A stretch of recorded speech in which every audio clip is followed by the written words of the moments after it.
तो hello friends, कैसे हैं आप लोग। तो जैसा कि आपको पता है कि हम लगातार इस सब्जेक्ट का डिस्कशन कर रहे हैं। आज हमारा लास्ट यूनिट है इस सब्जेक्ट का, यूनिट नंबर 5। इसी के साथ ये सब्जेक्ट भी हमारा कंप्लीट हो जाएगा। अब आपने कितना कंप्लीट किया वो चीजें आप पे डिपेंड करती हैं, क्योंकि मैंने कहा था कि एग्जामिनेशन से पहले पहले आपको किसी भी हाल में सिलेबस को कवर अप करके दिया जाएगा, और वैसा मैंने किया। आपके सामने पूरे सिलेबस के डिस्क्रिप्शन को मैंने रख दिया, जिससे कि आप अपने एग्जामिनेशन की तैयारी में बेहतर से बेहतरीन स्कोर जो है एग्जामिनेशन के अंदर कर पाए। ठीक है, और आपका नॉलेज भी इंप्रूव हो, स्किल भी डेवलप हो, वो सारी चीजें बेहतर होंगी आपके लिए।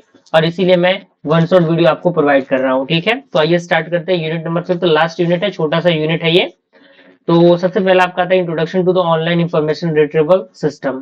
कह रहा है कि online IR, IR stand for the information retrieval. Okay, online IR systems are computer-based systems that allow user to search and retrieve information for the large data set via the internet. यानी जो online IR system होता है वो computer based system होता है, जो allow करता है यूजर को सर्च करने के लिए और रिट्रीव करने के लिए इंफॉर्मेशन को, जो कि एक बड़े डेटा सेट के माध्यम से इंटरनेट के द्वारा निकल के आते हैं। ठीक है, जैसे एग्जांपल की बात करें, गूगल हो गया, बिंग हो गया। फीचर इसका ये है कि ये रियल टाइम सर्चिंग पे काम करता है, ये इंटरेक्टिव क्यूरी प्रोसेसिंग प्रोवाइड करता है, और ये हैंडल करता है बड़े स्केल डेटा को। ठीक है, अब बारी आता है components of online IR system, यानी ऑनलाइन जो इंफॉर्मेशन रिट्रीवल सिस्टम है उसका कंपोनेंट क्या है। तो सबसे पहला आपका है यूजर इंटरफेस, दूसरा आपका है क्यूरी प्रोसेसर, तीसरा है डेटाबेस, चौथा आपका है रैंकिंग एल्गोरिथम। एडवांटेज इसका ये है कि ये फास्ट इंफॉर्मेशन रिट्रीवल होता है, ये इजी एक्सेस होता है टू द ग्लोबल डेटा, ये यूजर फ्रेंडली होता है। क्लियर है, चलिए अगला हमारा आता है डिजिटल लाइब्रेरी सर्चेज। तो यहाँ पे पॉइंट कह रहा है कि digital library is a collection of digital document just like books, journal, search papers, research paper. यानी डिजिटल लाइब्रेरी एक प्रकार का कलेक्शन होता है डिजिटल डॉक्यूमेंट्स का, जिसके अंदर बुक्स होते हैं, जर्नल्स होते हैं, जो भी रिसर्च पेपर्स होते हैं वो शामिल होते हैं। जैसे एग्जाम्पल आपका गूगल स्कॉलर हो गया, IEEE डिजिटल लाइब्रेरी हो गया, ये सारी चीजें इसके अंदर आएंगी। ठीक है, फीचर इसका ये है कि ये ऑर्गेनाइज कंटेंट होते हैं, ये एडवांस सर्च ऑप्शंस होते हैं इसके अंदर, ये मेटा डेटा बेस्ड रिट्रीवल होता है। अब यहाँ पे कुछ सर्च टेक्निक दिए गए हैं, जैसे कि कीबोर्ड सर्च, कीबोर्ड से हम लोग सर्च करते हैं, कीवर्ड से सर्च करते हैं। ऑथर सर्च, ऑथर के द्वारा चीजों को सर्च करते हैं। टाइटल के द्वारा चीजों को सर्च करते हैं। सब्जेक्ट बेस्ड चीजों को सर्च करते हैं, है कि नहीं। अलग अलग सब्जेक्ट के रिगार्डिंग सर्चिंग जो प्रोसेस अलग अलग हम अप्लाई करते हैं।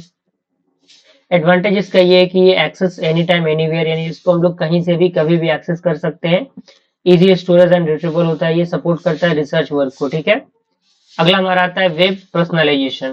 कह रहा है कि web personalisation is the process of customising web content based on the user preferences and behaviour.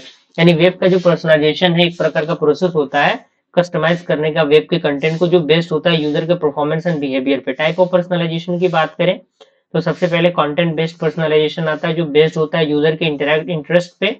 Collaborative filtering, जो बेस्ड होता है सिमिलर यूजर्स पे। तीसरा आता है हाइब्रिड अप्रोच, जो कंबाइन होता है दोनों का, यानी कंटेंट का भी और कोलैबोरेटिव का, दोनों का कॉम्बिनेशन होता है ये। टेक्निक की बात करें तो user proofing, cookies tracking, machine learning algorithm इसके अंदर यूज होते हैं।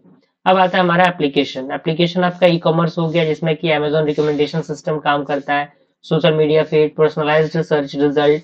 एडवांटेज इसका ये है कि ये इंप्रूव करता है यूजर के एक्सपीरियंस को, टाइम को बचाता है, इंक्रीज करता है एंगेजमेंट को। चैलेंजेस भी इसके अंदर हैं, जैसे कि प्राइवेसी कंसर्न इसके अंदर हो जाता है, चैलेंज डाटा सिक्योरिटी इशू इसके अंदर हो जाते हैं। ठीक है, तो ये सारी चीजें थी जो कि हमें इस चैप्टर के अंदर पढ़नी थी, और इसी के साथ ये सब्जेक्ट हमारा कंप्लीट हुआ। अब आपने कितने लेवल पे उन चीजों को कंप्लीट किया, दैट डिपेंड्स ऑन यू। मेरा काम था चीजों को प्रोवाइड करना, मैंने प्रोवाइड कर दिया। जल्दी हम लोग नेक्स्ट सब्जेक्ट के साथ चीजों को स्टार्ट करेंगे। मिलते हैं अगली वीडियो में, तब तक के लिए थैंक यू।